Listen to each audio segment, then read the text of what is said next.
Estou sendo atacado pela rede de ódio de Nicolas Ferreira.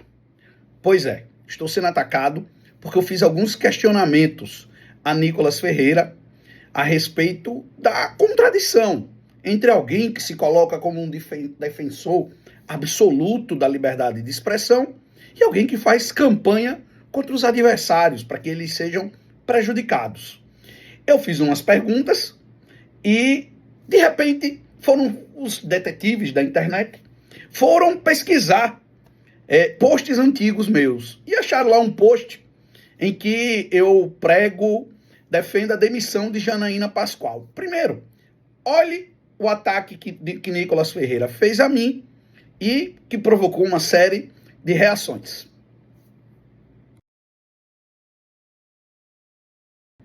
Gente, o que eu comentei na época a respeito de Janaína Pascoal foi a respeito de um comentário que ela fez na CNN no contexto daquela operação do Ministério do Trabalho, Ministério Público do Trabalho, que encontrou trabalho escravo nas vinícolas do Rio Grande do Sul.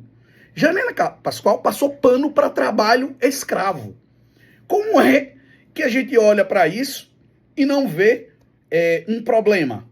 Ela não tem condições de ser contratada de uma emissora como comentarista e passar pano para trabalho escravo. Vou deixar que vocês assistam agora o que ela disse, daqui a pouco eu volto.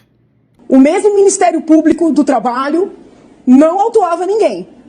De repente, tem um monte de escravocrata no país. Então a gente também tem que avaliar no caso concreto. Eu não sei, Janaína, se o trabalhador estava com... Você viu, tinha equipamento de choque. Eu conheço casos e casos. Eu conheço casos e casos. Existe trabalho escravo. Existem casos e casos. Agora, essa generalização da Tavênia, ela não pode acontecer. Qual generalização? A sua fala foi uma generalização, não porque os trabalhadores não têm representatividade. Trabalhadores, vírgula. Porque os trabalhadores são prejudicados pelas invasões. Assim como são prejudicados pelo trabalho escravo também, por uma série de práticas criminosas. O trabalho escravo é um crime contra a humanidade. É óbvio, agora, também existe a possibilidade das pessoas serem enquadradas como autoras de redução à condição análoga de escravo por uma questão ideológica. Aí temos que ver caso a caso, Janaína. O caso que eu estou pensando... Foi recente, foi grande, era escravidão mesmo. Então, o Ministério Público do Trabalho vem fazendo uma série de autuações importantes na questão do trabalho escravo no Brasil. É um problema grave que a gente não pode minimizar. O que mudou em 3 meses? O que mudou? O que mudou em 3 meses? É o mesmo Ministério Público do Trabalho, é a mesma Polícia Federal. Mas eu não sei por que você está fazendo esse ponto, porque não é que se está divulgando mais agora, o que não teve casos no ano passado, a gente pode realizar um levantamento e depois trazer isso. Cheio de casos nos outros anos. São diversos casos. Eu já fiz esse levantamento. No ano anterior, existem casos que a pessoa fica sem água. Só a Raquel terminar. Assim, não existe agora, porque assumiu o governo Lula, uma motivação política que estão surgindo mais casos de trabalho escravo no Brasil. Assim, a senhora tem dados, você tem dados, Janaína, que demonstre isso, que foram divulgados ou foram descobertos ou foram colocados aí, foram mais casos de trabalho escravo este ano do que nos outros? Eu não vi esse levantamento. Você está fazendo uma afirmação que eu não consigo enxergar essa motivação. Não tem como o que eu acho que não dá é a gente comprar essa narrativa. Não, olha... Mas a senhora está trazendo uma outra narrativa. Não é narrativa, né, eu estou pedindo para olhar os casos concretos. É um crime real, concreto. Trabalho escravo é criminoso, tem que ser investigado. Todos os produtores do Rio Grande do Sul agora são escravocratas. Todos, Janaína, mas quem falou em todos? Porque está um movimento, movimento perigoso. Não, mas quem falou em todos? Entendeu? Quem falou em todos? Eu só acho que tem que olhar com cautela. Quem falou em todos os produtores do Rio Grande do Sul? Exato. Quem falou? Você atribuiu isso a alguém? Quem disse isso? Olha... O que Janaína Pascoal defendeu é indefensável. Mas o que aconteceu? Nicolas estimulou a turma dele a apontar uma contradição que não existe. Porque o que Nicolas está fazendo é uma campanha para demitir pessoas anônimas que festejaram a morte de Charlie Kirk. Charlie Kirk, para quem não sabe, ele está sendo apresentado pela mídia do mercado financeiro como se fosse um simples ativista de extrema-direita, um simples ativista conservador. Não, cara.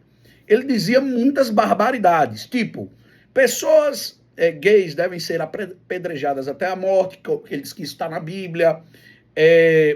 Pessoas, mulheres negras, não têm capacidade mental para raciocinar.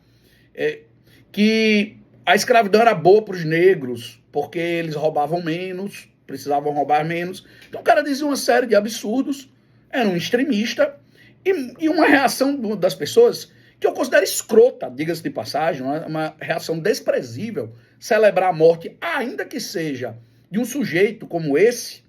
As pessoas não podem celebrar a morte de ninguém, eu sou contra celebrar a morte das pessoas. Você não se celebra, não se comemora a morte de alguém.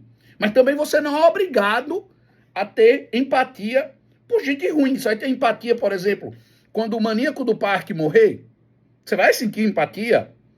Você vai sentir... Você acha que quando Hitler se matou no final da Segunda Guerra, ele merecia empatia? Então, assim, a gente tem que deixar de hipocrisia. Inclusive, os próprios bolsonaristas sempre passaram pano para falas como essa aqui de Nicolas, sobre Marielle Franco.